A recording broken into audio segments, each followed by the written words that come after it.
बिजली निगमों के निजीकरण की जब भी बात हुई है तब जो कर्मचारी हैं वो आंदोलित होते हैं और अपनी बात रखते हैं, क्योंकि वो हमेशा से इसके विरोध में हैं। एक बार फिर से इस निजीकरण की बात होने के बाद से भारत की कम्युनिस्ट पार्टी के जो कार्यकर्ता हैं वो उन्होंने विरोध करना यहाँ पे शुरू कर दिया है। अगर हम कानपुर की बात करें तो यहाँ पे केस्को मुख्यालय के बाहर ये प्रदर्शन कर रहे हैं और इनकी क्या मांगे हैं, कहना क्या चाहते हैं, इस पर बात करने के लिए हमारे साथ इनके जो कार्यकर्ता है वो मौजूद हैं। उनसे पूछ लेते हैं, आप लोग किस बात के विरोध में यहाँ पर आए हैं? मैं बिजली क्षेत्र के निजीकरण के खिलाफ हम लोगों का आज ये प्रदर्शन हो रहा है पूरे उत्तर प्रदेश में भारत की कम्युनिस्ट पार्टी मार्क्सवादी के द्वारा। प्रमुख चीज़ हमारा मुद्दा ये है कि इस बिजली के निजीकरण से सबसे ज़्यादा नुकसान उपभोक्ता का होगा, क्योंकि जहाँ जहाँ पर भी बिजली का निजीकरण हुआ है वहाँ पर उपभोक्ताओं को ही सबसे ज़्यादा नुकसान भुगतना पड़ा है। और यदि हम देखें महाराष्ट्र का ही हम उदाहरण दें, महाराष्ट्र में बिजली जो है, जब टाटा के पास में बिजली है तो उसके बाद मिनिमम बिजली का रेट जो है 100 यूनिट से कम 5 रुपये 34 पैसे है, और जब ये बढ़ता जाता है तो इसके बाद इसकी कीमत जो है, जो 100 से 300 यूनिट की, ये जो है 7 रुपये 36 पैसे है।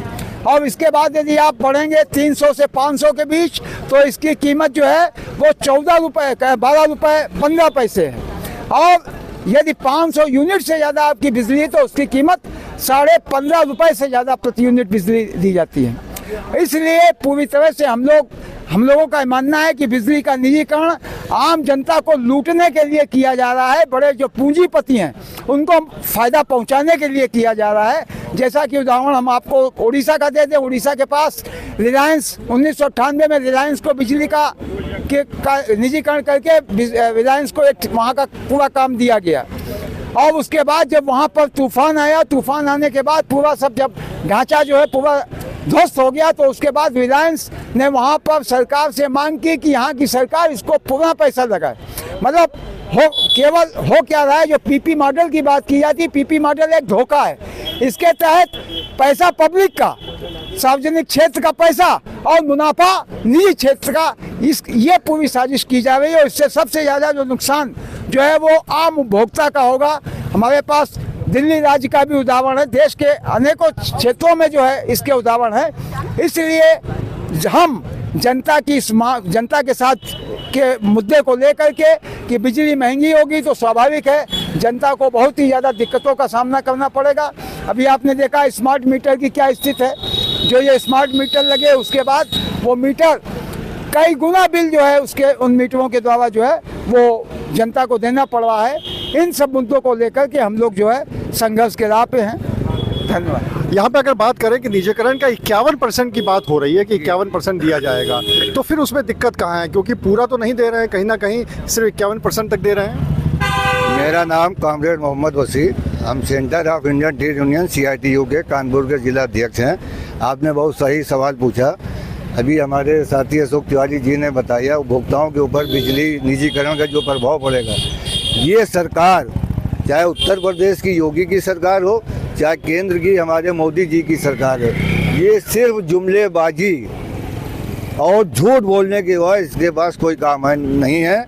ये जो 51% की आप बात कर रहे हैं, आप रेल उठा के देखिए, आप हवाई जहाज उठा के देखिए, एयरपोर्ट, ये सारा सब कुछ, तेल, बैंक, बीमा, सब ये निजी क्षेत्र में देने के लिए पूरी तरह से तैयार हैं।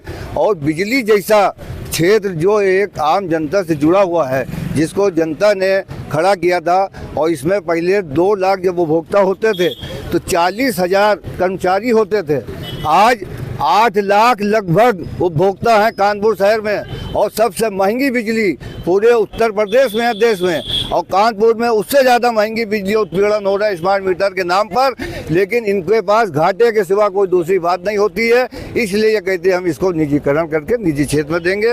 ये बहुत बड़ा खेल है, इन संपत्तियों को लूटने का हमारा खुला आरोप नहीं, चैलेंज है, हम इसको साबित कर सकते हैं। इसलिए आज हमारी पार्टी, भारत की कम्युनिस्ट पार्टी मार्क्सवादी ही नहीं, पूरा मजदूर वर्ग, सारे ट्रेड यूनियन संगठन, कल भी हम लोगों ने एक धरना प्रदर्शन किया। ये जो किसान फिर से दिल्ली में इकट्ठा हो रहे हैं, ये ज़बरदस्त आंदोलन होगा।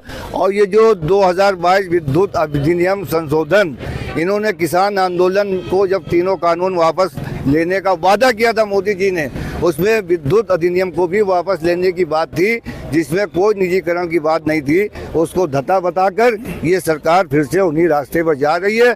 किसान भी आंदोलन के लिए निकल रहा है, मजदूर भी निकलेगा। मजदूर किसान एकता जिंदाबाद। हम लोग जब तक ये निजीकरण की खेल नहीं खत्म होगा अपना आंदोलन वापस नहीं लेंगे। महिला कार्यकर्ता भी यहाँ पर है, उनसे भी बात कर लेते हैं। आपको लगता है कि ये निजीकरण सरकार कर रही है, इससे उपभोक्ताओं का जो है नुकसान है? बिल्कुल लगता है, इसीलिए हम लोग यहाँ आए हैं महिलाओं की तरफ से, क्योंकि जब भी कोई बजट होता है या किसी भी हमारे कर्मचारी की, मजदूर की या किसी की भी अगर तनख्वाह होती है तो उतने में ही महिलाओं को अपना घर चलाना होता है।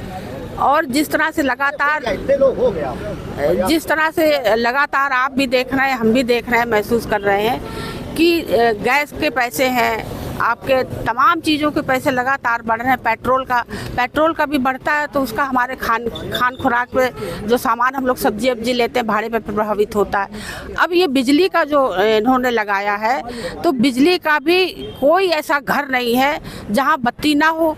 और योगी सरकार ने बजट में कहीं भी इसमें जो है बत्ती के लिए कोई भी रास्ता नहीं छोड़ा है। और अगर इसके भी पैसे बढ़ गए तो हमारी गरीब महिलाएं जिनके अपने घरों में कोई आमदनी का जरिया नहीं है, योगी और मोदी जी ने कोई ऐसा बजट भी नहीं बनाया है, तो इसका सीधा सीधा प्रभाव हमारी महिलाओं के ऊपर पड़ने वाला है। जो उनके बजट में, उनकी थाली में जो हमारा भोजन है उस पर भी प्रभाव पड़ेगा। अभी तो दाल रोटी मिलता है और ये बिजली भी बढ़ जाएगी तो मुझे लगता है और भी आगे खतरे दिखाई देंगे। तो यहाँ पे जो सभी कार्यकर्ता हैं इनका ये मानना है कि निजीकरण से बहुत बड़ा नुकसान होगा, इसीलिए जिस तरह से किसान के आंदोलन वापस लिया गया है उसी तरह से निजीकरण की कोई भी योजना जो है उसको वापस लिया जाना चाहिए। अनुराग अग्रवाल, TV9 कानपुर।